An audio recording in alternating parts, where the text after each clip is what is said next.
Previously on Saving Through Society. In the heart of New Orleans' French Quarter, a magical being known by its captors only as Cacophony escaped the grip of the literally underground organization that held them imprisoned for so long. As a vacuum cleaner traveling the streets of the Big Easy, they found themselves drawn to Cold Springs Cold Brews, a local bar and music joint that, despite its name, serves absolutely no cold brew. At the door stands the bouncer Onyx, while inside Zeb, the bar manager, Della, a bargoer, and Al, the bartender, all reside. In the alleyway next to the bar, a large alligator man breaks into the grocery to get supplies while briefly encountering Onyx, who spotted him outside. Meanwhile, Cacophony, in ball form, moves into the pile of brass instruments that makes up that night's band, thus becoming Ensemble. After a quick performance to the crowd, the bar was quickly filled with gunmen looking for the escaped Cacophony. Lena, Della's sister, was shot and Al quickly leapt to save her. Onyx and the Alligator Man joined the party and all hell broke loose as gunshots rang out and magic was cast left and right. During the fight, something strange happened to Onyx and a much darker persona emerged, seeming to enjoy in all the blood and gore around them. While the last man standing was given the choice to leave or die, he quickly left out the back, only to be followed by Onyx and the Alligator Man. Moments later, he was found hanging by the neck in the grocery store next door, seemingly dead. His body was bisected in half by Onyx, who brought the lower part back to the bar. Della watched as she entered and saw something she wasn't supposed to. The spirit of the man that had just died, and upon their eyes meeting, he panicked. "Oh shit, you weren't supposed to see that! Who is this spirit that Della can see? What has happened to the seemingly just Onyx? And how does a human bartender have the ability to control life and death?" These questions and more today on Saving Throw Society.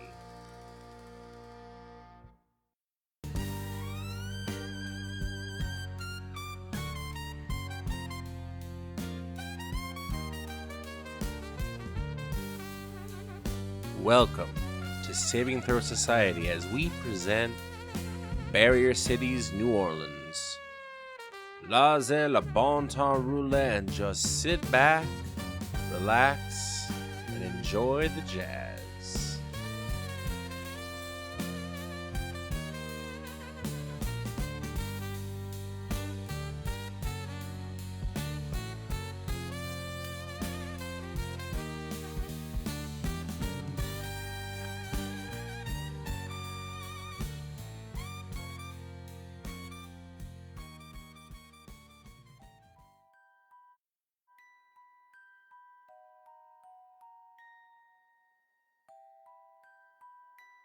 Della, as your eyes lock on the man that had fled to the grocery, and you see something you were never supposed to see,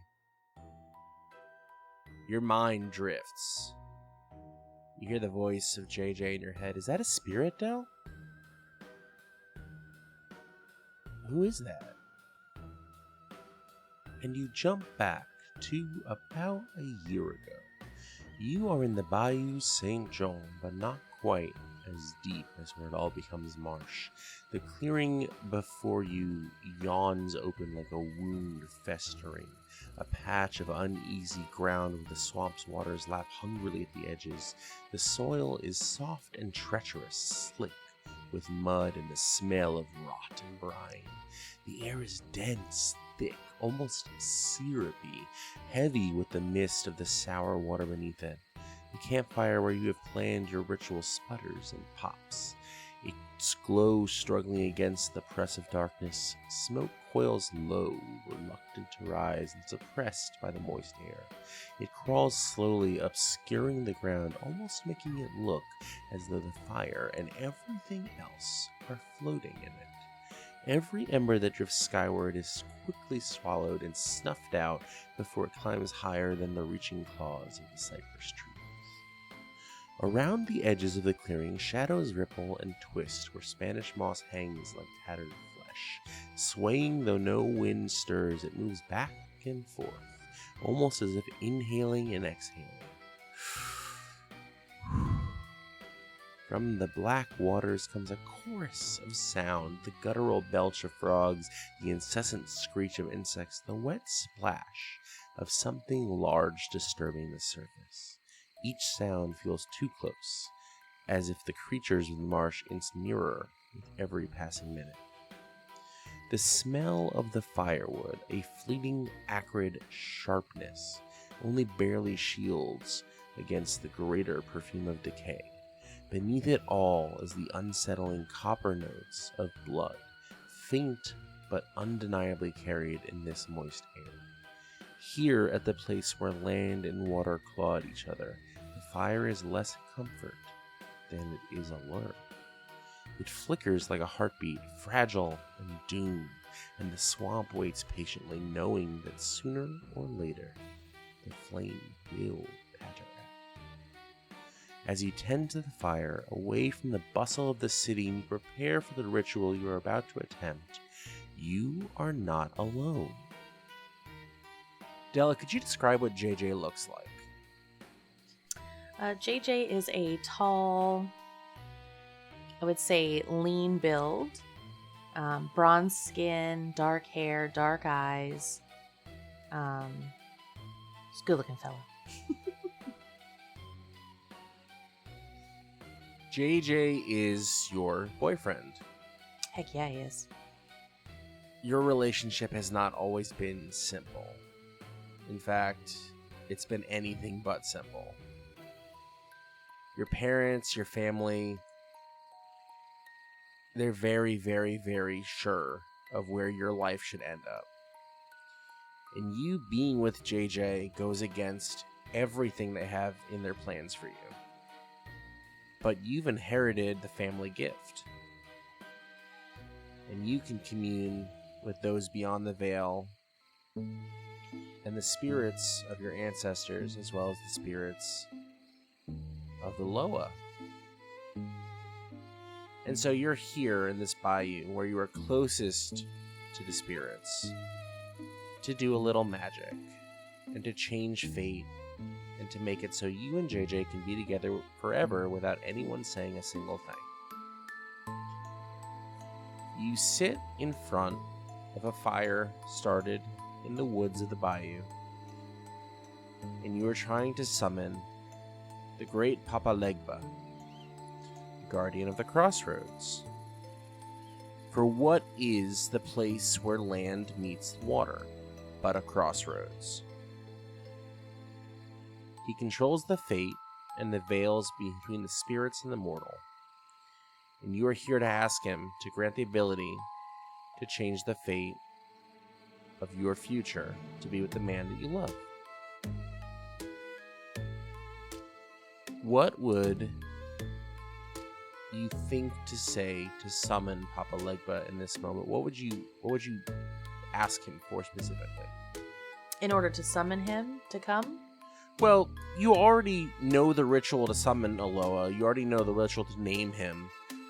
But what would you specifically ask of him? I would ask that he allows JJ and I to be together in peace and harmony without angering our two families. You speak the words of the ritual, and as you do, you have an image in your mind of what you want. You are sure. But in the back of your mind is the voice of your grandmother. How could an outsider understand? And you have a moment, just a moment of doubt.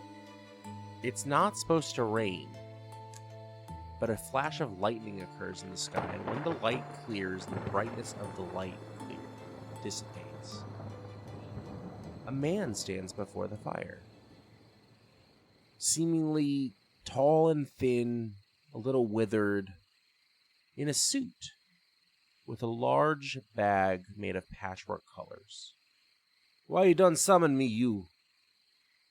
You need to see what we can do by fate for you. And he looks to you, he looks to JJ. Oh, is this the man? This is the love? This the one you love? Yeah? Della smiles really wide, and she says, "Yes, Papa." And what have you to offer me to make this happen for you?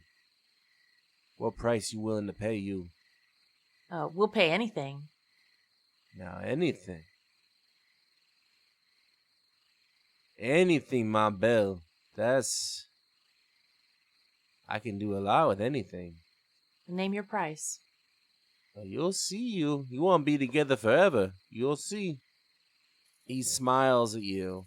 He smiles at JJ. You join hands over this here fire. We say the words. We say the words together now. I promise I promise to carry you with me forever. to carry you with me forever, For always. for always, Beyond this veil and into the next life. beyond this veil and into the next life. Make an insight check. 18. 18's pretty good. Every story of Papa Legba that you've ever been told is that he is a very small elder gentleman when he appears in the material plane. He carries this bag, and he's very kind and sweet. You're standing in front of a very tall, very thin, withered man. With the bag matches up, but it's not lining up quite with the vision you had of what he should look like, according to every story you've ever heard from your grandmother and from your relatives. Why you looking me funny, you? We gonna get this going now. I need you to pick up this here knife. Prick your finger. Prick his finger. Join them together so that the blood of your family and the blood of his family can intermix. Adela picks up the knife and pricks her finger. And she sort of pauses for a moment, and she looks him up and down, and she's thinking internally to herself, and she says out loud, well, I don't know. I don't know about this. Something seems not quite right. You want to be together forever. You want to be with the one you love, you. If that's going to happen, and you want my help, we're going to do it my way. You told me you pay any price. She turns and looks at JJ, sort of wanting to take his lead. JJ looks at you. Del, I'll do anything. I don't want to lose you. I don't know what this is going to do, but you're the expert in all this. Adela's feeling a lot of things. She's feeling the pull on her heart with JJ next to her. She desperately wants to be with this man forever, and then some. She's also feeling a tinge of just like pause because she knows something isn't quite right, but this battle inside of her, it just keeps building and building. And eventually her heart wins and she hands the knife to JJ. JJ pricks his finger and holds his hand out to you to grasp your hand. And as you join hands, he smiles. And in his mouth, you see a mouth full of fangs. Sharp, pointed, jagged teeth. I see we have a deal between you two. And now your deal is with me. Moshe, do you know my name? Do you know what you call me, you? Papa Legba. Oh, he was busy tonight. Moshe, you got little on me, T Malice. But I can help you. I can help you. Oh, I can help you, all right. I can make it so you always together. And he takes his hands and he lifts them above his head. And light shines out of them and beams into the sky a little bit. And he brings one hand in front of his face. And snaps. And you feel a pull on your arms as you had joined hands with JJ. Your eyes drift over to where he stood next to you while you had been staring at Tia Malice. and you're holding up a limp body. It's dead weight. It's dragging you down. He weighs more than you. He's bigger than you a little bit. You feel yourself drag down to your knees as he collapses to the ground. Della starts screaming. You feel a tap on your shoulder. You turn, and a sort of ethereal, wispy version of JJ stands behind you. Del, is that me? It can't be me. Del, what? Del, is that me on the ground? What? You said it would be alright. What? What happened? Del, am I on the ground? Am I alive? Del, where? Del, what did you do? Del, what did you do? And T. Malice continues to look on and just smile. And he turns away and starts walking into the bayou. And he just sort of hums a little tune.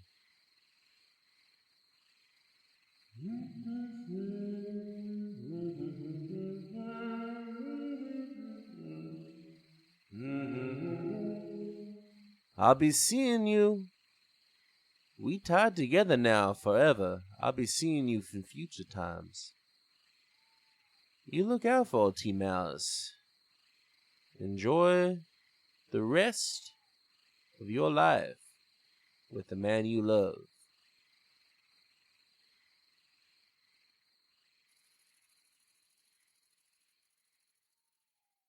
And we jump back to the scene in the bar where JJ is standing next to you. Del, who is that? And you're looking at the spirit. And he's freaking out because I can see him. He's freaking out. You make an insight check. We'll do that. Ooh, 20. The words he said were, you weren't supposed to see that. So he's not freaking out that he's a spirit. He's not freaking out that he's dead. He's freaking out that he's dead and you can now see him. And he doesn't seem to be surprised by the fact that he's a spirit. He seems to be surprised that he's a spirit and you can see him. Okay. And I say, well, I can see a lot more than you think. He makes his way over to you. Who sent you? They send you to check up on me? Who are you? I think at this point in Della's life, she's a little over seeing spirits everywhere. And so she kind of curls her upper lip and says, "Who are you?" I'm a ghost, babe. I'm no one. But you are something special. You can see us. Oh, we could use you. We could definitely use someone like you. I wonder what else you can do. And Della, I'm going to need you to make a charisma saving throw. Ooh, 23. You feel a chill enter your body as he reaches his hand into your chest. Rude. Disappearing, and you feel a tightness on your heart as if he was trying to stop your heart from inside your chest. But on a 23 charisma save, you sort of rebuff him out of you. And you fortify yourself. And you realize that your sister is awake again after laying on the ground beneath your feet and is staring up at you. Del, what happened? Who are you talking to? I tell her, shh, don't worry about it now. Just save your energy. Del,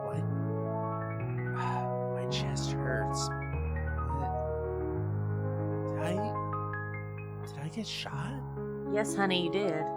What? Del, is this like grandma shit? And Della kind of chuckles. She's like, yeah, it's the grandma shit. Oh, God. I was so relieved when she took you to do all this, and I didn't need to be a part of it, but oh my God.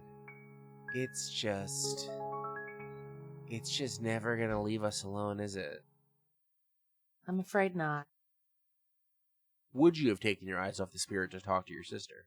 So he was standing in front of me and I had to turn around to talk to her? You had to look down. Your sister is beneath your feet. I think I would probably keep him in my periphery, but I wouldn't be looking directly at him. We're gonna see if you see this in time, then. Make a we'll call it perception check. 22. I swear, you guys, like I'm not lying. I'm just rolling really good right now.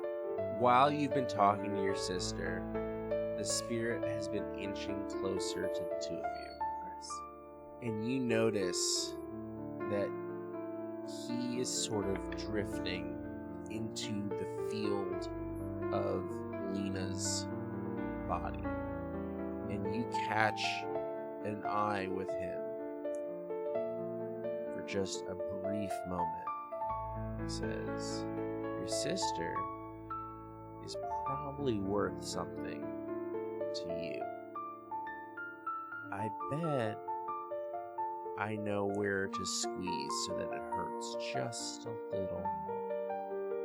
And she is going to gasp as his spirit fills her body.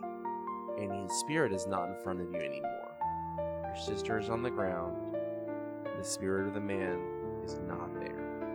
No one else in the room is aware of any of this, except for maybe Al, who upon hearing Lena's voice would have probably jolted back to that moment. Al, make a perception check. Okay. Oh, that's a strong 7.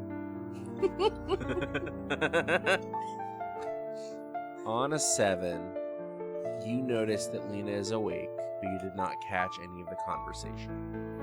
So I see her sitting up, and do I see like that moment where she was kind of like gasping? You see her gasp for a moment, but it's more that you think it's residual ache and pain from the gunshot than anything else. So when I see that, I would kind of get by her side and kind of try to help brace her, thinking that she's straining too much, holding herself up. And I go, "You're okay. A lot just happened very quickly, but you're gonna be okay. Just deep breaths." Della, she needs something, and I don't think I have anything left in me to help her with. But I'm just gonna go behind the bar, maybe get her some of her tea and help her maybe try to relax. I'll be right back. You got her? Yeah, I got her, of course. She's my sister. Okay, cool. And I'm gonna go get her some of that tea that I was gonna start on right before shit went down. Okay. You get her tea, bring it over. Della, do you say anything while Al steps away? I start cursing under my breath because Al really gets on my nerves. So as he's walking away, I'm not really under my breath, maybe a little louder than that. Just loud enough that I catch a little bit of it. Exactly. Lena whispers in sort of a cold tone, "He's handsome, isn't he?" And I say, "Who?" You have a whole group here that I think we would all be very interested in. And I'm going to make myself right at home in this new body. And you notice around Lena's neck, scars and marks appear as if a noose had been tied around her neck. No. So I would bend down and I would just out of sheer reaction, I would just start shaking her, grab her shoulders and shaking her, thinking I can get this guy out. Not so easy to do. But we could have gal pal time, just like sisters. I could be a great sister. Never been a girl. Love to give it a try. And I start screaming at Lena, get out of her. What are you doing? At this point, everyone in the room would have noticed what is happening. You see Della shaking the girl who had at least a familiar resemblance to her that had been shot earlier, and she's screaming, get out to her. And hearing this happening, drawing my attention back to it, have I started to steep the tea? Do I have hot water, or where am I at tea wise, Samson? Let's make a tea check. What's a tea check? Let's call it an herbalism check. Why don't we? That's a wisdom with proficiency. Wisdom proficiency. Got a nice tea check. Tea check. That's a 16 on the tea. It's a 16 on the tea. It's a good cup of tea. You had an electric kettle going before all this started because you were making her tea in the beginning, and it's sort of just kept the tea at that temperature. Okay, cool. So you have hot water. All right, so I'm steeping the tea. So like, I get to the kettle. I've got her tea that she gave to me before things went down. I'm prepping it. It's in cup. And then I hear the shouting going on. And I look over, and I'm rushing back, trying not to spill the tea. And I go, Del, what's going on? Just relax. I know things are high. A lot of stuff happened. She just started screaming at me. I don't know what's going on. She just started screaming at me. It's okay. Just here, I brought you some tea. Just try to relax. And I go, Del, I know. I'm shook up too. Maybe you should take a deep breath. I got her right now. Okay. So I'm just shaking her violently, and before I let go, I just give her one good slap across the face. And he's obviously coming back with this stupid cup of tea. And as he's talking to me, it's not really calming me down, but I can see that nothing is getting any better. So I kind of just place her down in a huff and I step away. And Al picks her up in sort of an embrace and like hugs her, and he's facing away from you. She's facing you in that sort of hug with her head resting on his shoulder. And she just kind of smiles very slightly and winks at you. I turn around in a huff, and I just kind of crawl inside myself, and I'm thinking about what I can do to solve this problem. Lena sort of talks to you, Al. And how did you... I knew you were there, but I didn't see you. How did... I was dying. Yeah, you were. I guess, you know how, like, your sister can occasionally do some, I guess, witchy type stuff. You guys don't really talk about it, but I mean, I've noticed. I guess I can do some stuff too. I don't like to talk about it either. Do you think could you do more, or is it just like a one time you can heal people that are hurt, or what? I mean, I haven't tried to do more, not in a while, but I'm pretty tapped out right now. I don't think I could do anything if I tried. Okay. Why? Do you need something? Are you okay? Are you still in pain? I can get you something stronger. I know you don't really like it, but it might help in the moment. Do you have bourbon? Al just kind of like just trying to process the request of bourbon for a moment, and I'm just like, Yeah, a near-death experience? Okay, yeah, let's get you some bourbon. And I'll go get her some bourbon to spike her tea, I guess. Anything Kentucky. Okay, you got it. And I go. I'll make a history check. 4. Nothing seems up. It's just bourbon and tea. Bourbon, a tea. classic drink. I mean, I feel like if I was shot and on death's door for a minute or so, I would want, all the Kentucky hard beverages. We're gonna jump over to Nyx, who is sort of doing a waltz with the lower half of a body. Internally, you hear the voice of Onyx. What does that conversation between Onyx and Nyx sound like? So Nyx is on the stage where Ensemble and the whole group was playing the music earlier. She has the lower half of this man's body basically on her chest, and she's doing the waltz, just dancing back and forth, back and forth. And she has a big smile, and she's loving it, and she's humming as she's doing this. She's playing her own little music and going. And in the back of her head, Onyx is there, and she's like, "What did you do? Why did you do that?" And Nyx speaks out loud. She's not speaking internally at all, and she's like, "I don't know what you're talking about. You have no idea what's going on. Just go back to sleep." Nyx, I just don't understand, what happened? Let me back. I want to take control. I told you, Onyx, that I'd come out. There is absolutely no way I'm going back in. You cannot force me to go back. I'm having a great time. I'm dancing. I'm playing. I have my toys. I'm just having a great time. No, Nyx, please. I don't know what happened. I can't really see what you're seeing. Please, this is not okay. I want control back. I'm sorry I kept you in there for so long, but we need to switch. This is just not okay. Onyx, you are just so fucking annoying. You know that?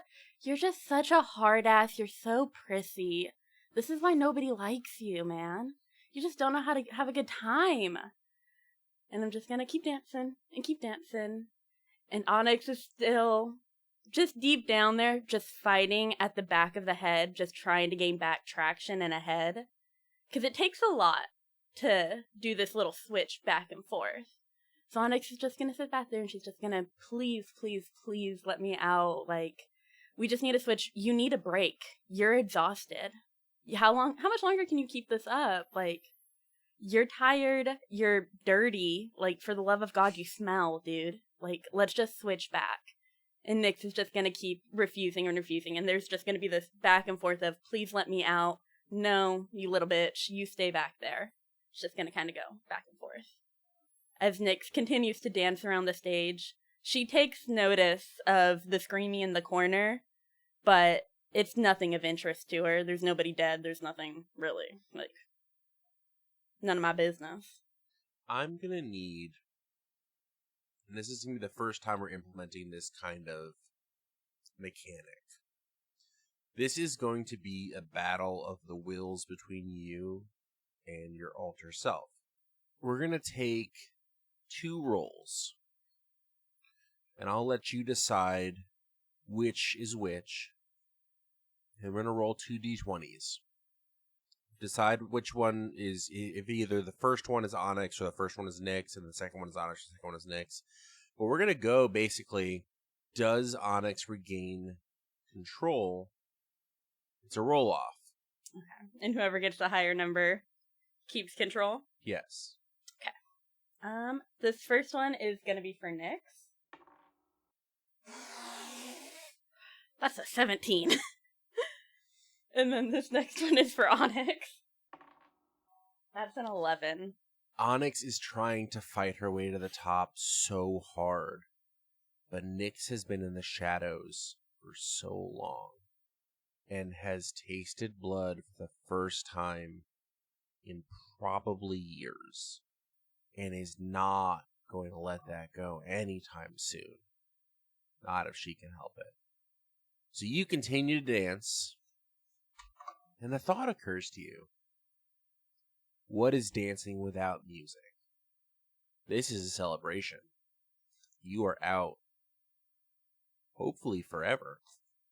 And you see the pile of brass instruments sort of brought to its knees on the ground, not doing much, but you also see a jukebox off the corner of the stage. Okay. I am gonna just drop the bottom half, and you're gonna hear it thud as it hits the floor. And I'm just gonna skip over to the jukebox, and I'm gonna start hitting it, trying to get it to play any music that I can find. You hit a combination. You hit it a bunch of times, and it sort of jolts to life in a sort of because you're really beating the crap out of it. And a Zydeco tune starts up, which is not really what you were looking for, but hey, it's a party, and this is New Orleans after all. Why not have a little fun? This will do. And I'm just gonna go back to the stage. I'm gonna grab the bottom half of the body, and I'm gonna grab it by the ankles. And instead of holding it to my chest like I was doing the waltz earlier, I'm gonna hold it by its ankles and spin it, and you're gonna see some of the organs and the blood just spurt onto the floor, onto the curtains, everywhere. And I'm just gonna fucking spin it in circles. Does this blood get on other people? It does. If you're within the radius, absolutely. Because I'm about to be so pissed.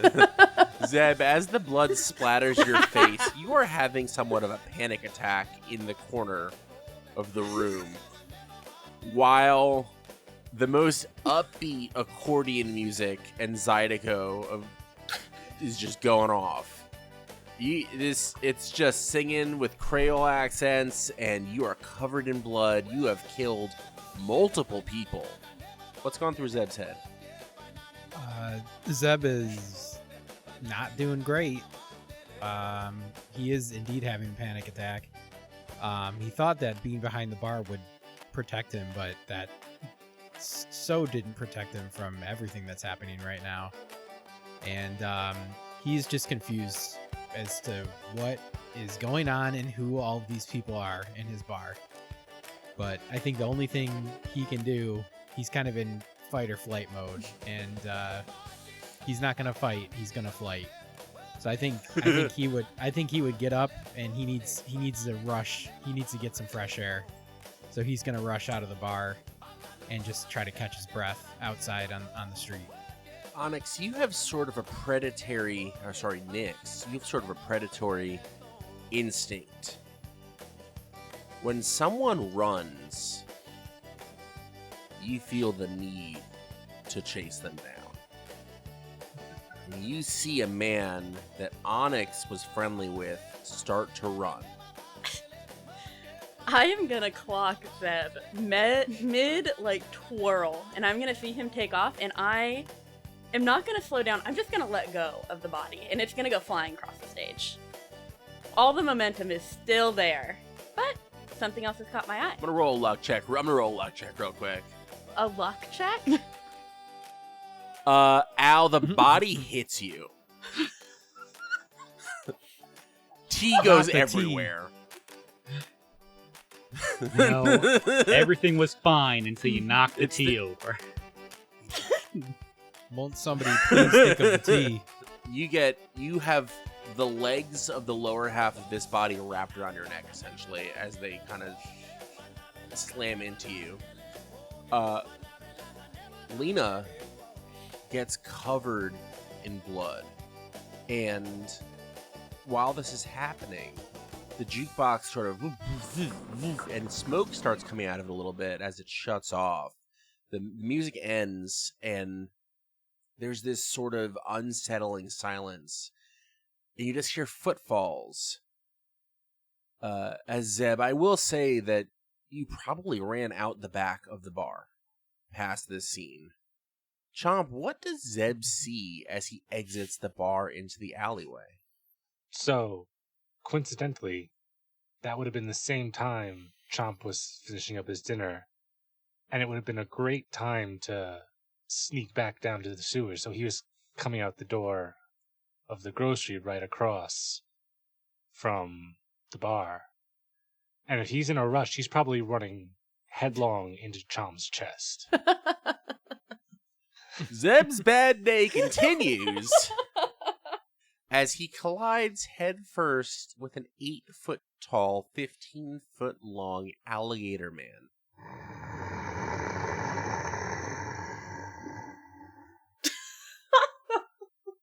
You smell like piss.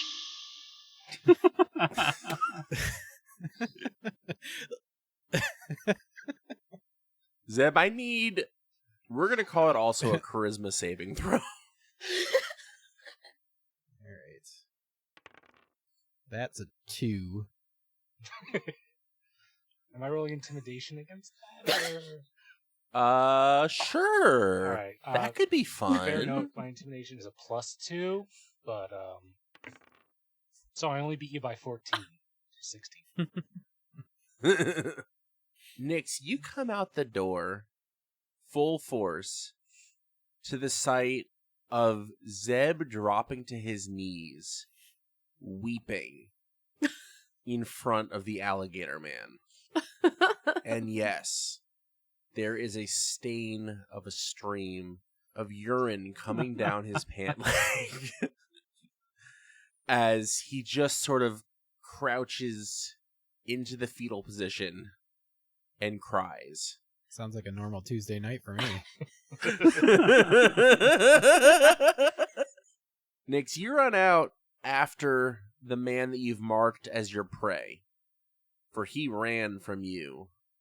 You see him laying on the ground, sobbing and heaving in a fetal position, and the alligator man standing over him. I'm gonna come up behind him.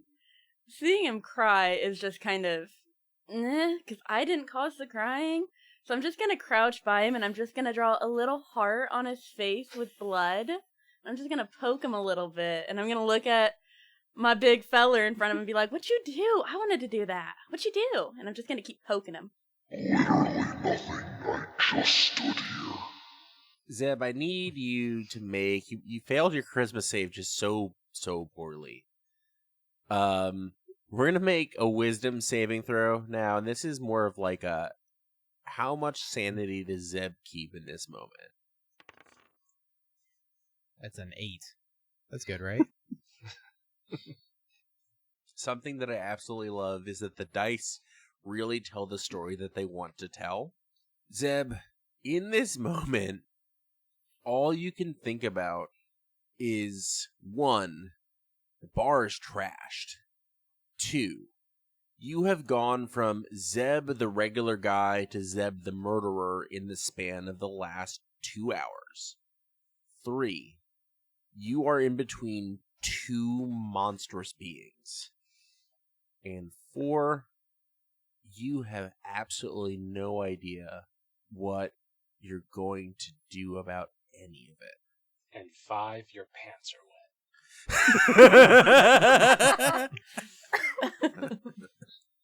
5, your pants are wet. That's solid. Damn it. Do you stay on the ground? I think, well, he's got nowhere else to go. And he doesn't know what to do. So I think in this instance, he's still got his pistols on him. So he's gonna, and he's done a shooting.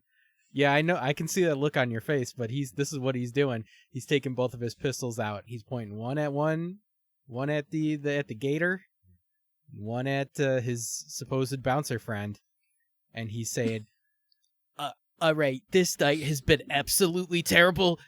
I need you two to back the fuck up." So I would like to take one of my monstrous hands and wrap it around the gun and hand pointing at me and just squeeze. I really wouldn't.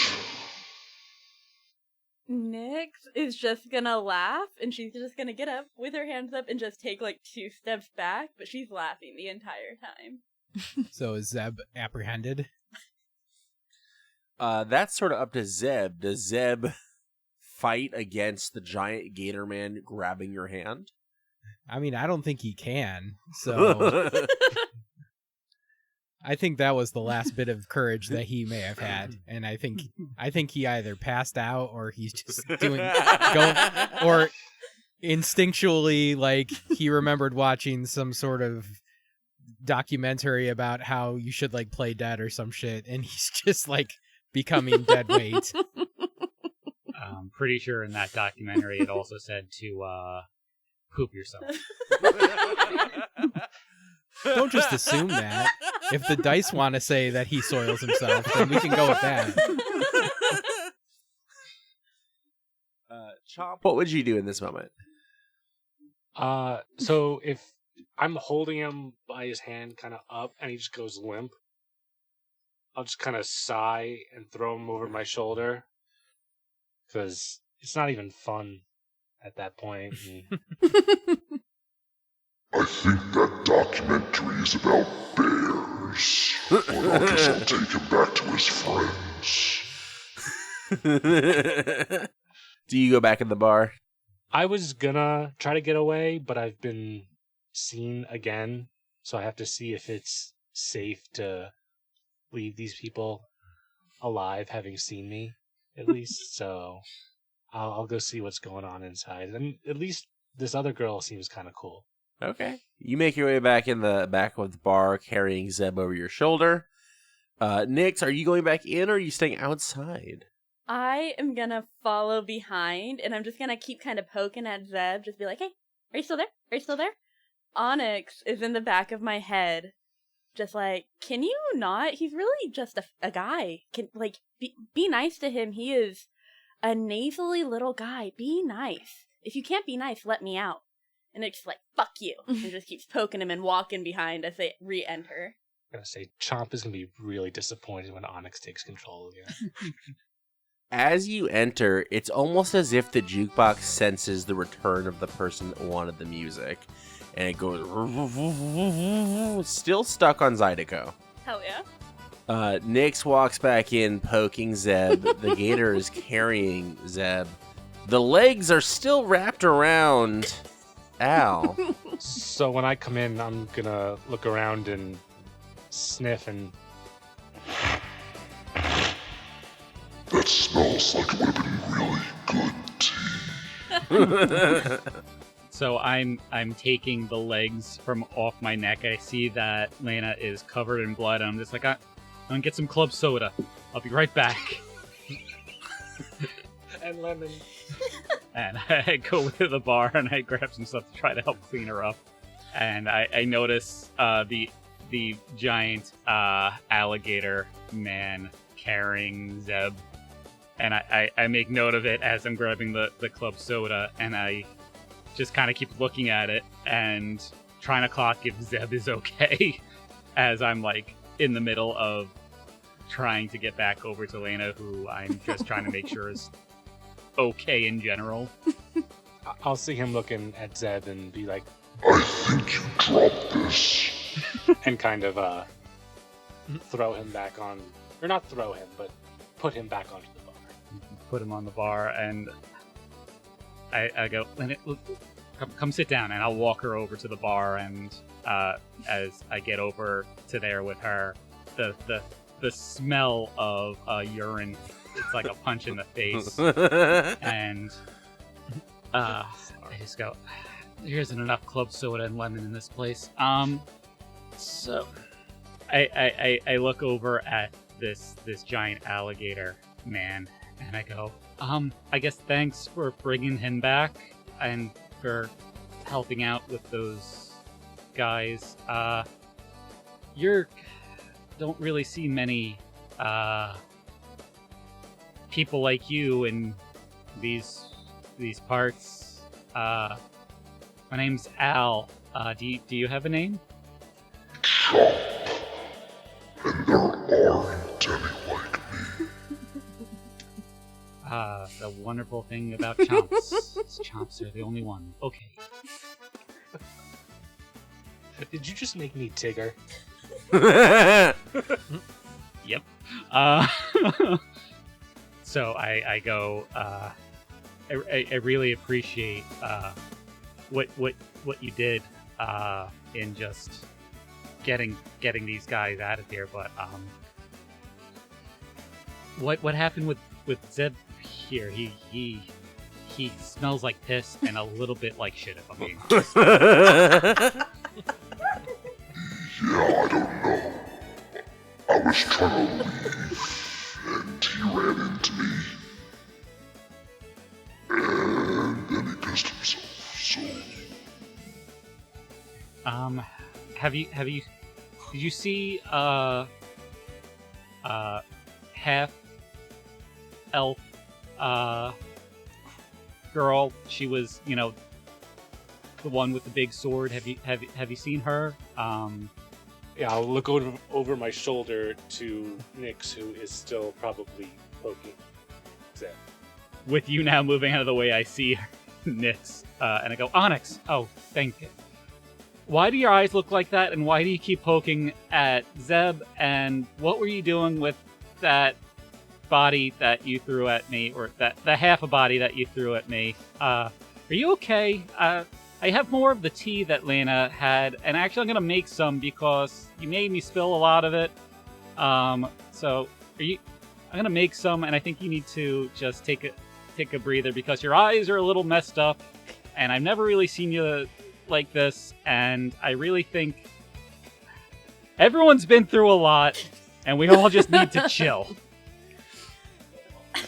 And I'm gonna make some more tea. All the while all this is happening, just the most crazy music is going on. This jukebox is just going crazy, and Nyx, you just are into it. I'm gonna look at Nyx and... Does he always ask that many questions? I'm gonna pop my head out from behind Chomps, and I'm gonna say, none of your business. Double none of your business. I was dancing. I'm poking him because he did run, but then he fainted like a little bitch. So, yeah. And Chomp, yes, he always does. Some tea would be great, though. And then I'm just gonna kind of keep poking at him. I'm gonna draw a heart on his other cheek in blood. And I'm just gonna kind of go around and try to find the legs again and maybe go back to the stage and dance some more. Because I wasn't done yet. I'm loving the music. I'm loving the vibes right now. Now, Samson, I'm gonna prep this tea. Do I need to roll for tea again, or do I got a handle on tea? I think you got a handle on tea. You now have proficiency in tea. All right, Expertise. I'm gonna hold you to this. Tea expertise. All right, make sure you add this to my sheet, because it will come up again. I don't know if D&D Beyond will let me add tea expertise, but I will do what I can. That being said, once I have this tea ready, I'm going to walk it over to Onyx, give it to her, and I would like to know all those magical properties that Lena described, your chi unlocking and all that stuff. Does that have any effect on Onyx? Not Nyx, Onyx. That's a really good question. Really good question. That's a really great question. We're gonna do a thing real quick. Della, your grandmother took you aside and taught you about communion with the spirits, communion with the ancestors, communion with the Loa, and she tried to teach your sister, but your sister does not have the same gifts that you have. What your sister does have is an affinity for herbalism. This tea, it is good tea. It's really good tea, but it also has the magic of generations of immigrants from the homeland of Africa and Haiti in all the spiritual wellness that they can muster, combined into the healing properties of this tea. So we are going to try one more time as Nyx takes a drink of tea. Onyx, we're going to do that roll again, but Onyx will have advantage against Nyx in this moment, because this is opening up all the chi all the energy, all the positivity of the world to flow freely in your body. Okay. Alright, the first two will be for Onyx, for the advantage. That is a 7. That's a 17. Okay, and then for Nyx, a 6. Nyx, you take a drink of tea and immediately feel a rush as Onyx pulls herself up into the psyche, and you share it for just a moment. And it's almost like you are staring at each other in passing, like strolling past each other on the sidewalk. As they do this little swap, Nyx is gonna look at Onyx, both middle fingers up. Fuck you. As she just flies by, and Onyx is just gonna wave. Thanks. As she comes forward. Onyx, you are back in control, and you are unfortunately in a body covered in blood and intestines, and seeing bodies everywhere. Some you don't think you had any part of. They have bullet wounds, or they have magic, obviously magic affected, but some have obviously been affected by your sword.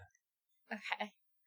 As I come back to Onyx, I am just gonna kind of, with tea in hand, I'm gonna look down at myself, and I'm gonna look across the room, and I'm gonna see the half of a body that I was kind of dragging back with me to the stage, and then the guy who was cut in half, and I'm just not gonna remember anything that happened. I know I caused some of this, but I don't know how. I don't know how we got here.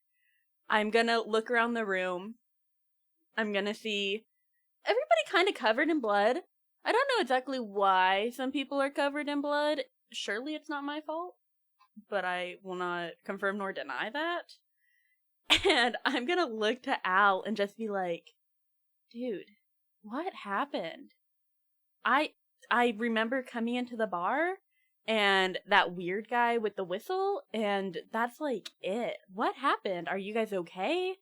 Thank you for the tea, by the way. It's delicious. Yeah, Lena, Dale's, sister, brought the tea, so make sure to thank her. But, I mean, so, Zeb hired this new music, act. It was kind of cool. It was just kind of like this amalgamation of, like, horns and stuff, and it was doing a really good job. But then this guy showed up and started blowing a whistle at it, and then a bunch of other guys were with him, and they started shooting at everyone and trying to stab other people. They shot Lena. You went crazy, okay? Like, your eyes were insane. I don't know. So, you killed a lot of people. Then you ran out, and then came back with like half a body and just started throwing it at people after you danced with it. Which is why, I'm covered in blood, why Lena's covered in blood, which is why Dale is covered in blood, and which is why those 3 people over there are covered in blood.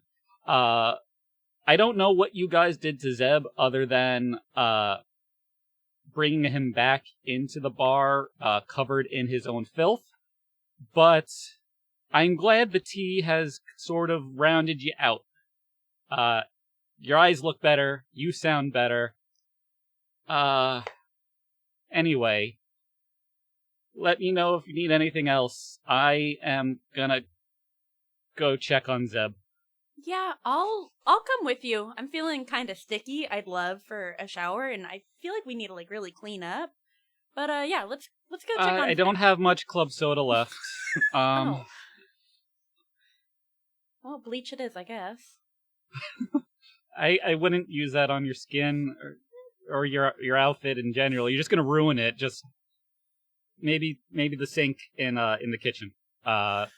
Just the bus boy sink, the one with the big sprayer. That should get a bunch off. Okay. All right. But don't let the stain sit Otherwise, you'll never get it out. Just bring it to me. Just bring it to me after you get changed. I'll help you. Okay. Let's just go check on Zeb for right now. Okay. Della, Lena walks over to you. Who are all these wonderfully interesting people you found yourself with? Do I actually know these people? You know Al. You've seen Zeb. You've seen Onyx before. You've come to the bar before. The one you know the best is Al. Okay. To your dismay. Yeah. Della just responds, I don't really know these people. I've seen their faces before, but I have no idea what they're doing here, why they're doing here. And I scan across the room and I notice the giant gator man. And I'm like, oh my God. And I'm just so fed up at this point. I just throw up my hands and I turn around and I kind of go to the corner of the room. I pull out my cards. I sit at a table. I have a bag. I take out a couple candles and I just start lighting them and shuffling cards. Do you do a reading? I'm wanting to do a reading. Yes. Short answer is yes. So what do you draw? So the first card I draw is the Tower. And I kind of just exhale really loudly, put my head in my hands. Like, I just can't believe I keep drawing this card. So the Tower is the first card. The second card I draw is the Eight of Swords.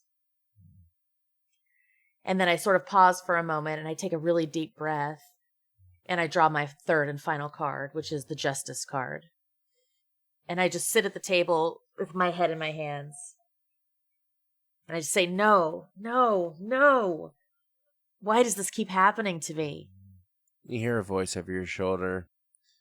I don't know why you keep drawing those cards. It's the same cards every time. You just keep drawing them and you keep trying to change it, but I think your fate is kind of locked in place, Del. Yeah, no shit. What are we going to do about whatever's gone off, Lena?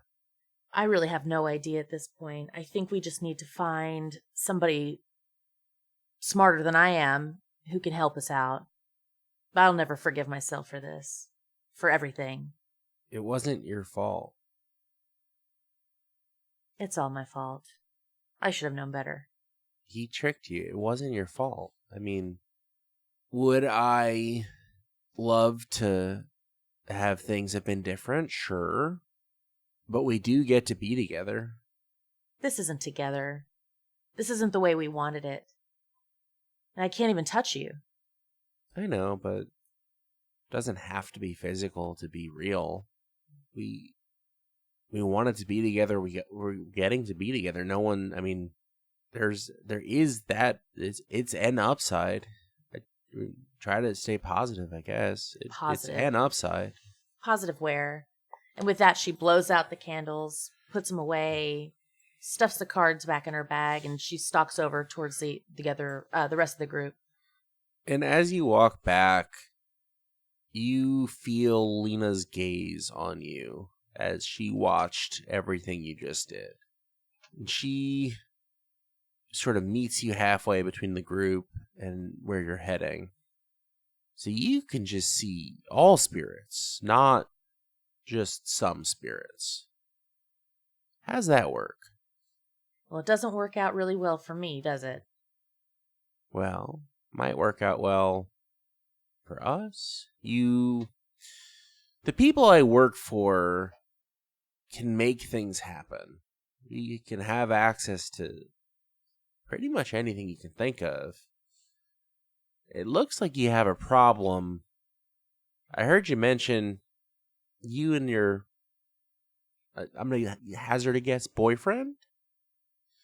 He, seems to be without a body. What if I told you he doesn't have to be? And Della kind of looks at her and cocks her head. What do you mean? Look at me. I had no body. I found a body. I now have a body. You can put two and two together. But that body doesn't belong to you. It belongs to somebody else. It belongs to somebody else. What does that even mean? She wasn't using it to do anything meaningful. She was collateral damage during the whole event. She wasn't able to do any single thing during the entire time we were in here. She's not really using any of her capacity for living, is she? Collateral damage? Collateral damage? And Della gets really worked up and is just repeating collateral damage over and over again until she just starts screaming, collateral fucking damage? And she pushes her sister. Make a spell attack. Oh, 24. That's terrible. You shove your sister back, and you watch as her body flies back through the air, but the spirit stays standing in front of you as you separate the spirit that had inhabited her body from her. And Lena lands on the ground, and she's shivering, and she's shaking, and she's sobbing, and tell what the fuck just happened? He was inside me, and not in like the good sexy way, but in, what?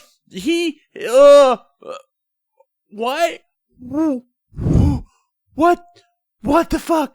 What the fuck? Del. And she just can't seem to get past anything that just happened. Everyone else, you're very aware that Della shoved her sister with extreme force. Della's sister landed and hit the ground and is talking about something that makes no sense.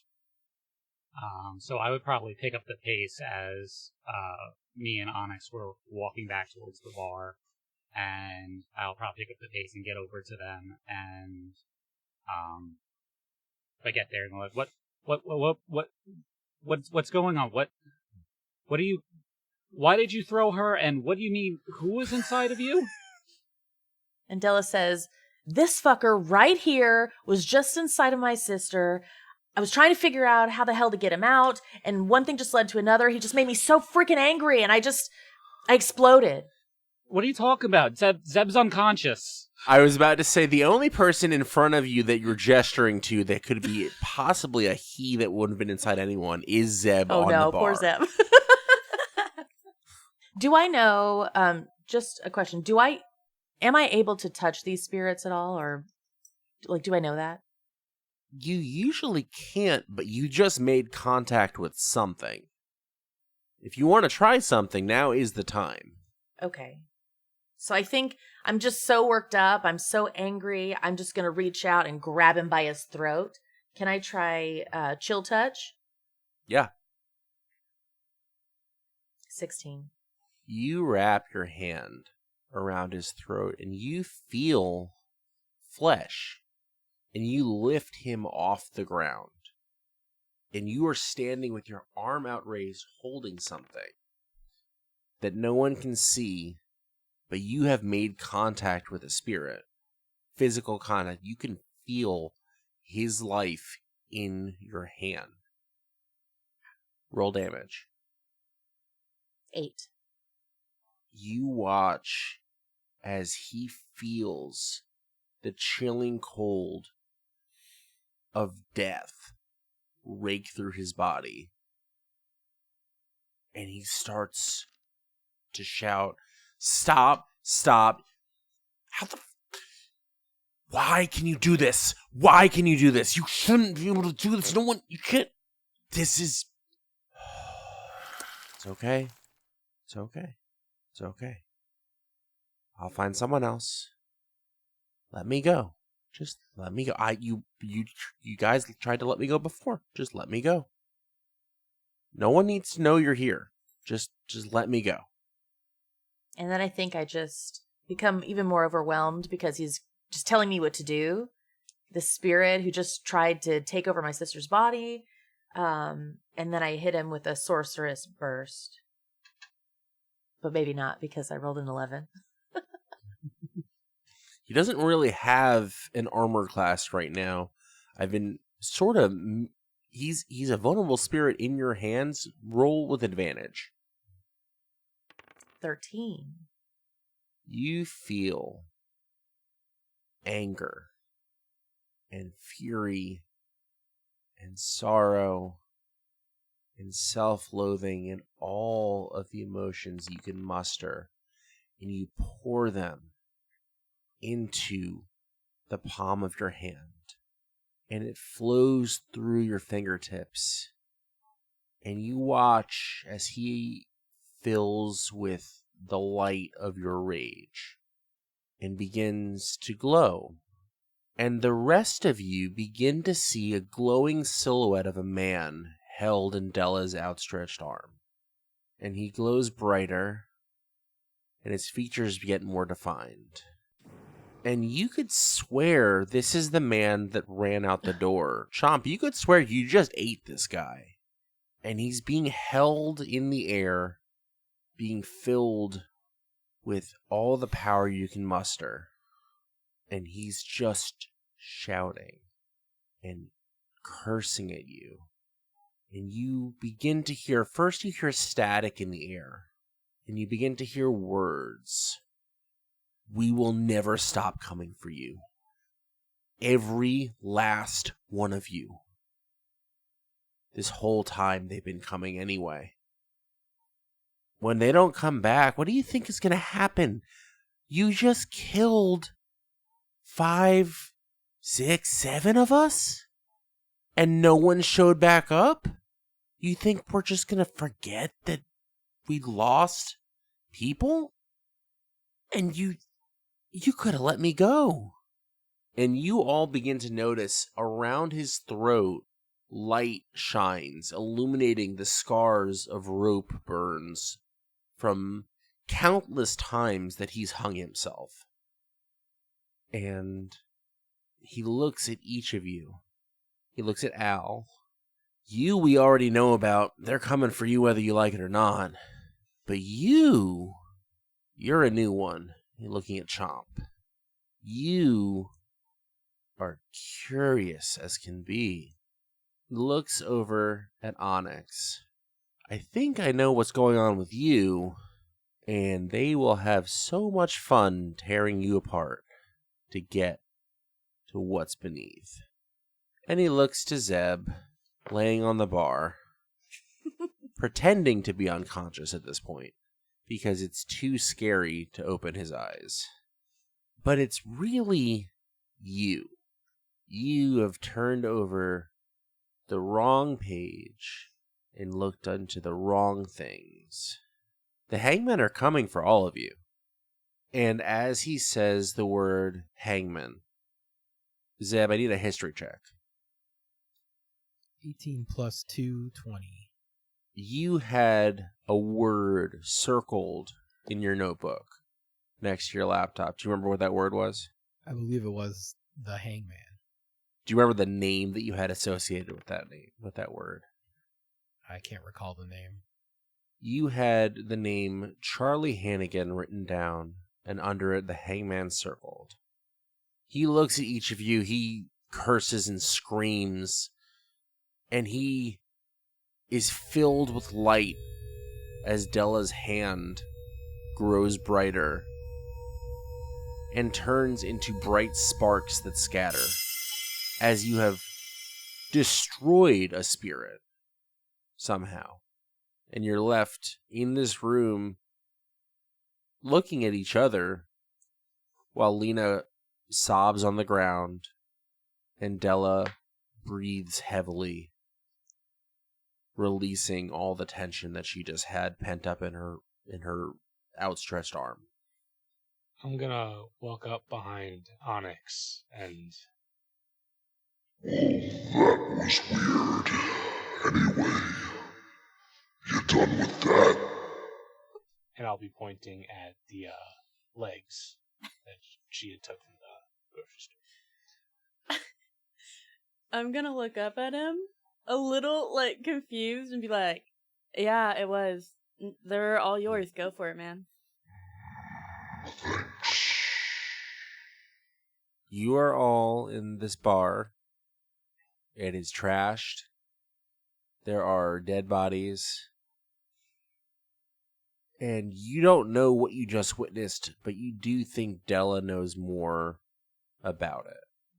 So I am going to look at Dela, who had, just poofed an invisible man into bright light nothingness, and I just kind of go, Dela, what?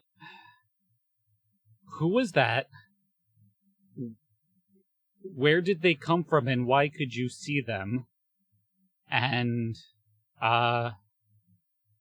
this is who was inside of Lena? I can always see them. They're just the dead. What do you mean the dead? You know, when you die, where do you think your soul goes? I mean, there's no real concise theology that I really follow regarding that. So, I mean, where do you think they go? Oh, I know where they go. And some get stuck here. And this was one of those that was stuck, and apparently you can see them. They can get inside people, and you can make them explode. Don't you ever stop asking questions? No, sometimes. It's a learning experience, right? When you see something out of the ordinary, don't you want to ask, what's up? What's up with this dead person that was invisible? What's up with this person's eyes? Her eyes were never like this. What's up with a giant alligator? Why am I in the wrong for asking questions? Whatever. I don't know. What? He said he knew me. What? I don't know what that means, and I don't like it. Do you know? Did he say anything else before you poofed him? No, he didn't say anything of value. I don't know why he was here. I don't know what he's looking for. But apparently, he wants all of us. Even Zeb. And I give Zeb a poke. He wants to be inside all of us? Because he's getting inside people. So, he wants to be inside of us. Or maybe just you. He said I was known about, so maybe... Oh man, do you think that he got into Lena because he wanted to get into me, so he was just trying to bide his time? Is this my fault? You know what, Al? I think you're right. I think he did want to get inside of you. I think you're the one he's after. Oh man, I'm sorry. Maybe you should go make some more tea. Yeah, maybe. Oh jeez, and I'm gonna start walking off and start brewing some tea. I'm gonna poke my head over to Lena and just be like, "Can I get you anything? Are you okay? You just want to talk?" And as he's doing that, I continue to poke Zeb because I know he's faking. I want him to come around and start talking to us so we can hopefully change his fucking pants because they stink. Zeb opens his eyes and sees, I'm assuming Della's right there poking him. And it's a familiar face, so he's not as scared. And he sits up and he looks around and surveys the scene and takes some deep breaths, gets off the bar, and then looks down and he mutters to himself, "Oh, just like my 10th birthday party." He walks over to Al and he says, I heard all of that. I don't know if you could tell, but I was conscious for all of that. And I recognized that name, the Hangman. The Hangman? I've been looking into it a little bit. I'm not sure what exactly it is, but it seems like bad news. And it seems like it involves all of us here. And I don't know much about it, but it just seems like we need to be moving. Seems like we shouldn't be staying in one place. Zeb, you've been through a lot tonight. Could you do me a favor? I'm gonna make everyone tea. You should clean yourself up, and then let's talk more about this, because as much as I want to talk about this, I need to collect myself on this, because apparently they know about me, and we're going to use Lena here to get to me, and apparently they knew you too, and I want to have a big discussion about this with you, but I can't do this right now because of your current state, and I think I need a breather as well. And I can't breathe next to you, if I'm being honest. Adela takes off. She's got one of those little witchy shawls that's tied around her waist. It's like triangular in shape, and she shoves it at Zeb. She's like, "Here, change into this." No, I don't need that. I always keep some spare underpants behind the bar. And so he goes behind the bar. Roll and for he has, boxers or briefs. right next to the they're I hate to admit it, but they're tidy whities. I knew it. And it's right next to where he got the pistols from. There's also, of course, just a small pistols, box. underwear, right next to each other. And the box is labeled with a piece of tape that says Zeb stuff. Do not open. I'm And he envisioning opens like it up. the break glass thing. It says Exactly, it's kind of like that. Breaking case of piss. So he grabs that, he throws that into his bag, and he looks at everybody seriously and says, "I do really think that we need to go, though. I'm not sure where, but I feel like they know where we are, and we can't really stay here. Is there anything that was left behind? Any evidence that we can use to figure out where they're coming from before we leave?" The guy that ran off, that I guess came back as a ghost, dropped this bag, and I'll unclip it for myself and hand it over to you, Zeb. All right, Zeb goes through the bag, looking for any details that he might know that are related to the things he was looking into. You find a wallet, like I said, keys, a key card. Inside the wallet, there might be like an ID or something if you flip it open. You do see on the inside of the bag, written like you would label your stuff if you didn't want to lose it, it says Charles Hannigan. I recognize the name that's in this bag. It says Charles Hannigan, and I know that he's somehow related to a larger organization of people that are doing some pretty bad stuff down here. I can't quite pin exactly what it is that they're doing, but I don't know. I just got a bad feeling about it. What do you mean, bad stuff, though? Like, what were you looking into that you found his name but not what he's doing? How much do I know about this? You know,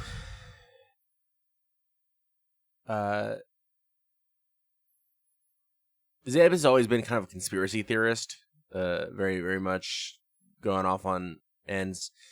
And you work for the small paper part-time, doing just some stories. Usually it's fluff pieces. But you've always had this feeling, if you could get the right story, if you get the right thing and write a piece about it, you have this vision of Pulitzer Prizes, you have this vision of getting the truth out there, making a name for exposing the secrets of the world. A few months ago, you witnessed something truly strange.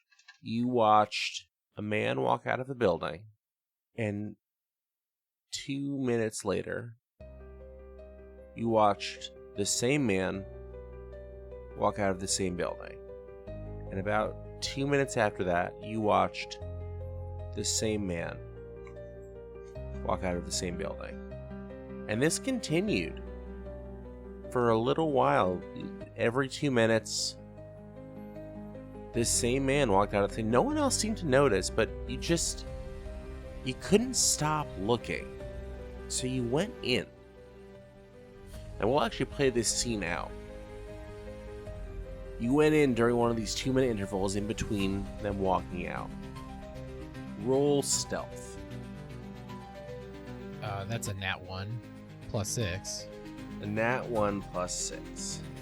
You walk in, and as you open the door, there are tables upon tables of packages wrapped in just nondescript brown paper. And you see not endless, probably about 50. This is a sort of, you thought it was a semi-abandoned building, but the same guy 50 times over standing inside this building. And you stop, and the door swings and closes a little too loudly. And you now have 50 pairs of eyes staring at you. And the weird part is that every time you looked from one face to the other, they are the same face. But no matter what you could do, you could not place details. It's as if the most generic man in the world was in front of you 50 times over, in the most non-memorable, nondescript detail as possible. They all look at you. You look at them. And then they all at once start moving towards you as quickly as they can. You have 50 of the same person charging at you. All because you noticed something. And you grew a little brave for the first time in your life because you had to know what you were seeing. It was so weird. It's the same guy again and again. But now you are in a building with 50 men charging at you, and you have to get out. So, make a dexterity check, and we'll do an opposed dexterity check as you begin to run. 5 plus 2, 7. You are running. You actually trip over yourself. You stumble a few steps. They start gaining on you. They're not speaking. This is a silent horde of the same guy charging at you, and they are gaining on you. Is there anything you can think of to do? Do I see anything to get me up higher, like a ladder or some stairs? There's a fire escape ladder on the side of the building as you run outside the building. They're still chasing you. They're outside in the open. No one else seems to be noticing that it's 50, an army of this one man chasing you. But you are starting to climb this ladder if you can. Yeah, I think he's trying to get try to throw them off as best he can. So I think going up and then trying to kind of take the rooftops and see if there's a place that he can, like something he can hide in, or a door that he can go in and shut without them noticing, basically to hide. You climb up as fast as you can. They start climbing after you, but they don't all take the ladder. Some are just gripping the brick, forcing their hands up and climbing it as if they are able to adhere to the wall itself. And they're not climbing it like you'd expect someone to climb that's bipedal. They are climbing with limbs reaching over each other. Almost spider-like ability to climb as you are coming up. Expressionless faces, vacant eyes. Make an acrobatics check. A 4 + 2, 6. You feel something grip your leg and start to pull you down. Do you fight against it or do you release the ladder? I'm gonna kick. I'm gonna kick at the head. I'm gonna look back and I'm gonna try to kick at whatever the heck is grabbing my leg. Okay, let's call it an unarmed strike. 17 + 1, 18. You are able to kick yourself free and you actually knock that figure off the wall behind you. And it falls to the ground. And you look over your shoulder for just a second, noticing again all of them still coming for you.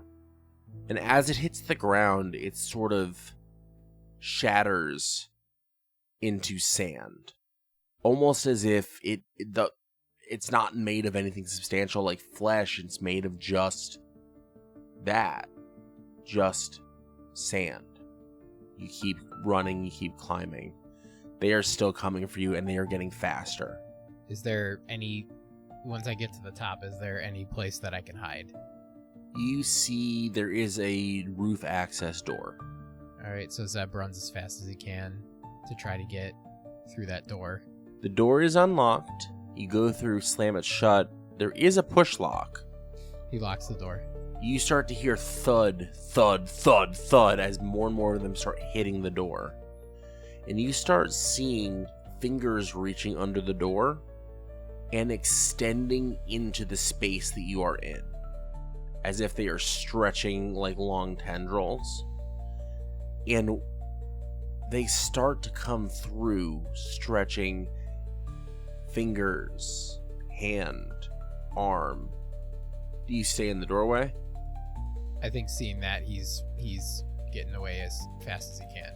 'Cause he can't fight all these things, so he's really trying to find a place that he can hide. You run down the stairs. There's several floors to this. Do you go out on the first floor you come to, or are you trying to get to the ground level? I think as I think he's really trying to just get to a hiding spot as fast as possible. So once he gets to a floor, he's peeking in the door, seeing if there's anything like a closet or a desk or something like that. Someplace where he can just kind of wait. You find a desk, and quickly, before you get into their hiding spot, you see there's a folder on the desk. Do you want to grab it while you go to your hiding spot, or you're going to leave it there for later? I think he would leave it there. You hear movement as the figures, the identical man, all run through the building. And the movement continues. They come into the room you're in. You hear steps moving around the room. You feel sweat dripping off of your forehead. And just all the hair on your arms standing up on edge. But then the steps fade. And they exit the room. And you hear movement through other rooms. You hear them descending the stairwell. And eventually you can't hear movement anymore. Do you think it's safe to come out? I think once he's waiting a while, and then I think he's poking his head out when he thinks that things are clear. You come out. There seems to be just a trail of semi-sand-like, soot-like material on the ground. But as far as you can tell, you're alone. No movement. You don't hear anything or any sound coming from the rest of the building. But there's that folder on the desk. Zeb opens up the folder and sees what's inside. A lot of it doesn't make sense. A lot of it's maps of different routes. It looks like there's different buildings circled, different pathways to follow, and you see a title on one of the maps that says The Duplicate Project. And as you read, you find information on different, it's news clippings almost. It's different things that have happened in New Orleans.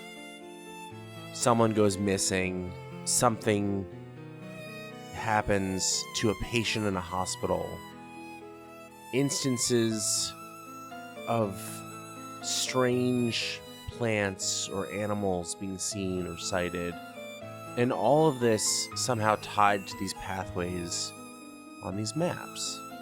You see files that indicate seemingly Latin names, but it doesn't really look like Latin either. It's identifications of you're not sure what. Do you keep the folder? Yeah. Like you said before, Zeb looks at this as an opportunity to break something huge. This is a wild occurrence. So he would definitely keep this, and this would become his main focus. As you pick up the folder, a sheet, like a post-it note, falls off the back. It says Charlie Hannigan.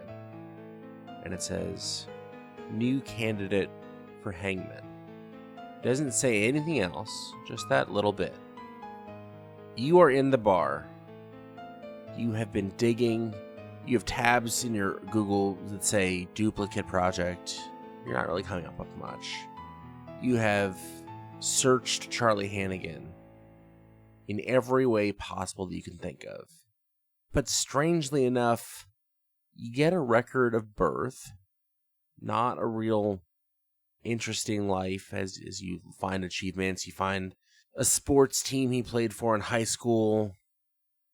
He got a degree from a community college, worked nondescript jobs that don't really have anything to do with anything. And then you find a death certificate from 2 days before you were in the building with the duplicates. Do you tell any of this to the group in the bar? I think Zeb keeps all of that to himself. And his main focus is trying to figure out what's going on and break a story, because that's his goal. He wants to be a hotshot investigative reporter. He wants to be the one who's on the scene, who's making things happen. So I don't think he shares too much about that whole incident. But what he does say, well, actually, so when he's looking at those maps, does he recognize any of the buildings that are related to this other than the one that he was in for the duplicates, when he met the duplicates? He recognizes a few. One is a hospital that closed down and is no longer functioning. It's mostly an abandoned space. One is a sort of older shopping center. There's some businesses left, but most of them lie empty. Most of them, the theme you notice is that most of these buildings are abandoned and not in use. So I think coming back to the group, he would say, I don't know exactly what's going on with this hangman and how it relates to all of us, but I do think that the best thing we could do is to try to get ahead of it. And I do know a little bit of information. I've been working with the paper, Al, that, and I've been doing it all without many people knowing, and I may have some leads on a couple of places that we could check out that might give us some more information to just help keep us all safe if they're after us. I really think we just have to be ahead. We have to be one step ahead. I need to wrap my head around this whole thing. I guess what you're saying makes sense in regards to just getting someplace safe for right now, and then I guess we should have a bigger discussion. Does anyone have a safe place we can go? Maybe a secret place that no one really has any ideas about. So Chomp will come up from the corner he's been in, flossing with the gentleman's shoelace, and Well, I'm going home, but I don't know about you guys. Chomp, I don't know if you were able to hear what that ghost was saying and what Zeb was just saying, but it seems like there's some type of weird, shady ghost people that's after all of us. I mean, apparently after you as well, because you're just so intriguing. I don't know. At the very least, because we killed like a handful of their people, they're going to be coming after us. So, where is home? Is home safe? We should find someplace safe, and we should probably stick together for the time being. Where were you heading to when Zeb ran into you and peed himself? I was going home. It's on the island I live on. I was going through the sewers to get there like I always do. If people want to come after me, good luck. I say that's just delivery, not to shore now. Well, can we come with you? If it's truly that, I guess, protected? You and Onyx got off on a pretty good rapport, it looked like. I'm friends with Onyx. Onyx tolerates Dela. Well, Zeb.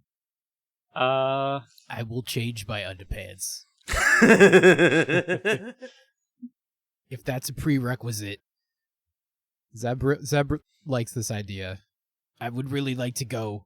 I think there's a lot of opportunities to get around the city by going this way. I mean, that one seemed cool, but she's acting a little weird now. Listen, I can make a really good cup of tea, and, just calm everyone's nerves in a nice, quiet place after a trek through the sewer. I'm not in the habit of letting people, humans, know where I live, but you all seem alright, so okay. Awesome.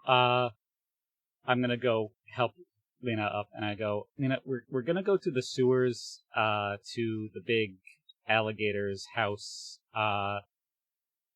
You should come with us because, I don't think any of us are safe right now. You hear a knock at the door outside. And a voice. Well, first, you don't quite hear a voice.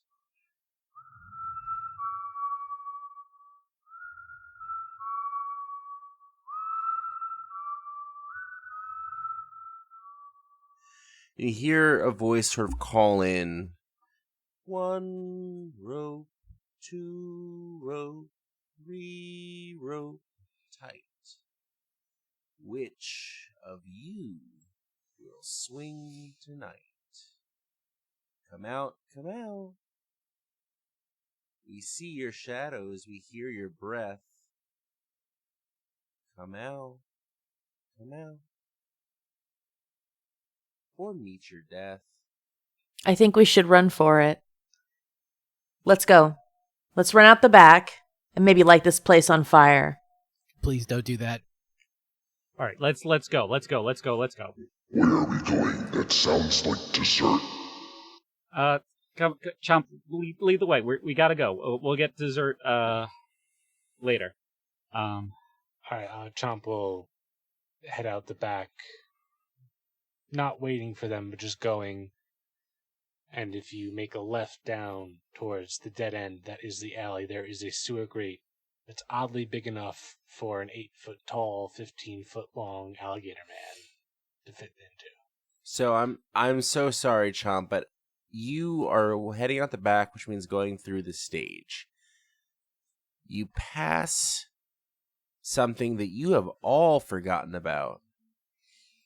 There is a kneeling, man-shaped pile of instruments on the ground.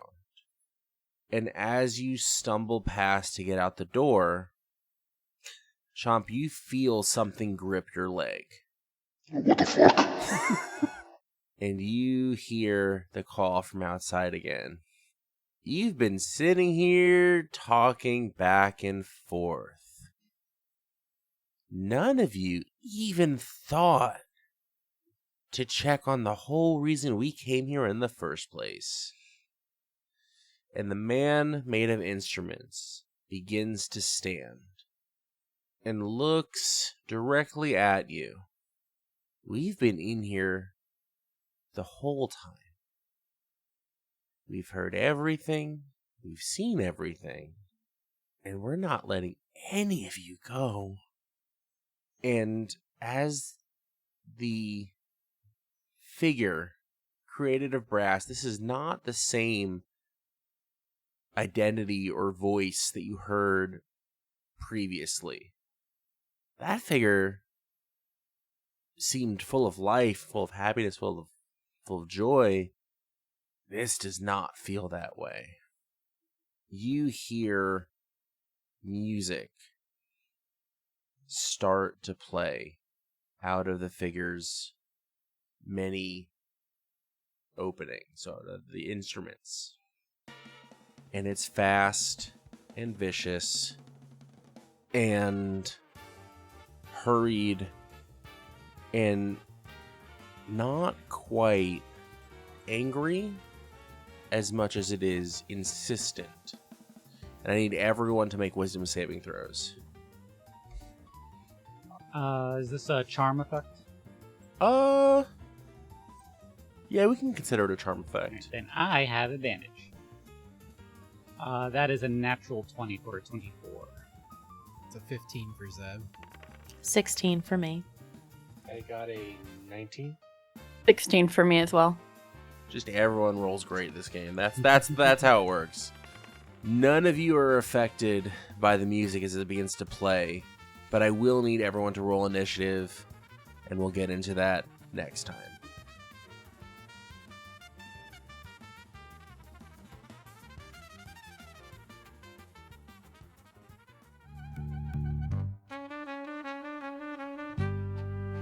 Thank you for listening. We've been Saving Throw Society, and our cast includes... My name is Katrina Kenny. My pronouns are she and her, and I am playing Onyx and Nyx. My name is Joe Gailey, he, him, and I play Zebulon Cold Springs. Hey everyone, it's Alexis. I play Della Darkel. My pronouns are she, her. My name is Anthony Corletto. My pronouns are he, him, and I am playing Al. I'm Rowan Moss, they, them. I play Ensemble. Hi, my name's Eric Trulick, he, him. And I play Chomp. And lastly, I've been Samson Planspal. My pronouns are he, him, and I play the world and everything else inside of it. Make sure you follow the social media page of your choice that can be found in the link in the description. And for those of you wanting some extra content and bonus episodes, make sure you join the society and become a subscriber for our Patreon. Thank you for adventuring with us, and remember, sometimes all that stands between you and the end is one successful saving throw.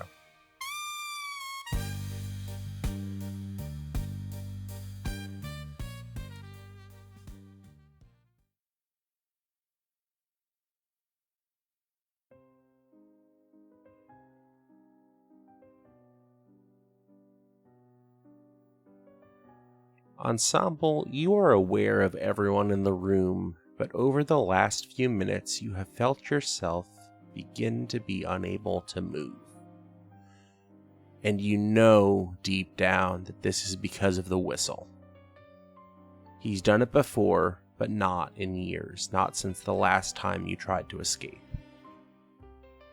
The whistle itself is a small, carved from a length of bone, bleached almost white and polished smooth but pitted faintly with age device. Along its sides are shallow grooves, not quite runes, jagged scratches etched as if someone dragged a nail again and again and again until the bone itself remembered the pain of being alive. A fine braid of black cord wraps the mouthpiece, stiff with dried wax and blood, binding it shut until it's ready to be played. And when blown, no mortal ears hear the sound, only a faint rush of air, like the last gasp of a dying breath, but to a daemonia, to a spirit of magic bound to a vessel. The sound is agony. The pain that it caused you is not the ultimate function of this instrument. It dealt you very little damage, but its job is to pull at the threads of your being, weaken you from whatever vessel you inhabit, and make it so that you are left weak, bodiless, and incapable of acting on your own will. The whistle's pitch is not a note in the human sense. It's a harmonic fracture, tuned not to music, but to the gap between a soul and its cage. Where normal sound resonates, this one cuts. You heard it as a tearing from within, a vibration that pries at the seams of its existence, unraveling the very essence that binds spirit to form. You feel yourself beginning to spiral as your being begins to sever from the brass that makes up your new vessel. And you begin to recite the mantra you have every day for years, each day adding new names.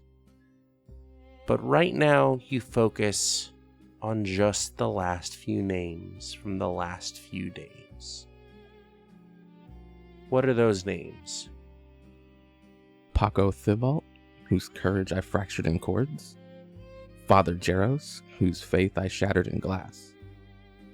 Amandine Boudreau, whose spirit I crushed beneath base. Cyril Ubre, whose name I etched in torment. And you sort of just keep repeating that to yourself, a mantra to keep yourself solidified in your current vessel, keeping you anchored in reality as the shrillness of the whistle echoes through your being. But then you hear a voice.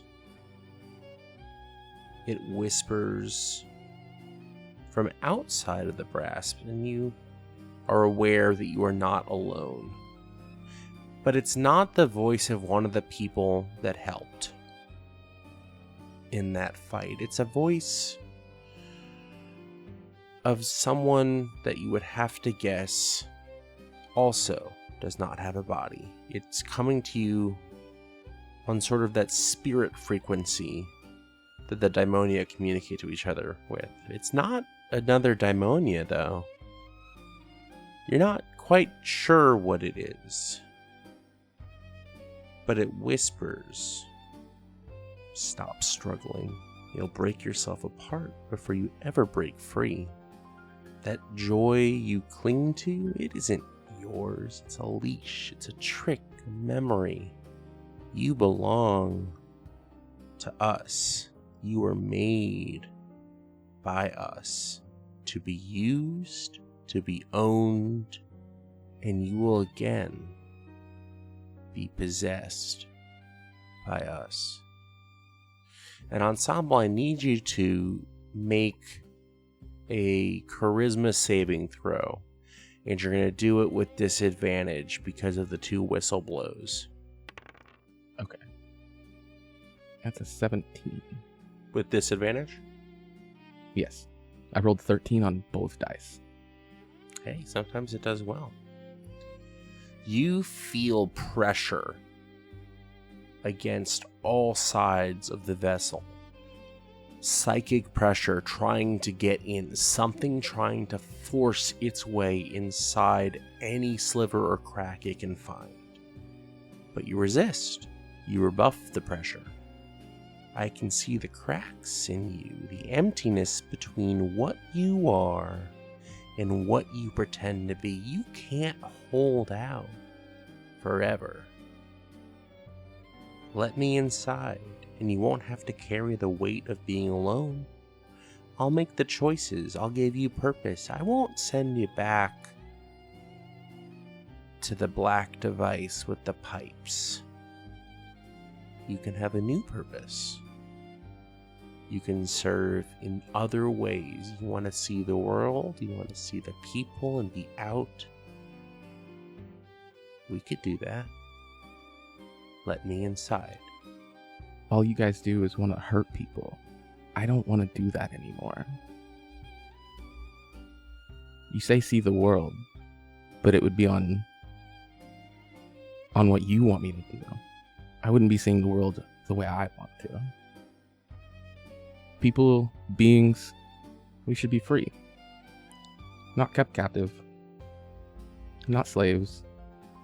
Not tools. Free. You talk about freedom. Freedom is not the absence of chains. It's the knowledge that the chains exist and the refusal to let them define you. I'm offering you that. I'm offering you the ability to be free. You will not be chained. I will guide your movements. I will guide your path. We will work together. Some say freedom is a gift, something granted by rulers, gods, or fate, but true freedom is claimed, wrestled from the hands of those who profit from your silence. I don't want you to be silent. I want your voice to be heard with mine.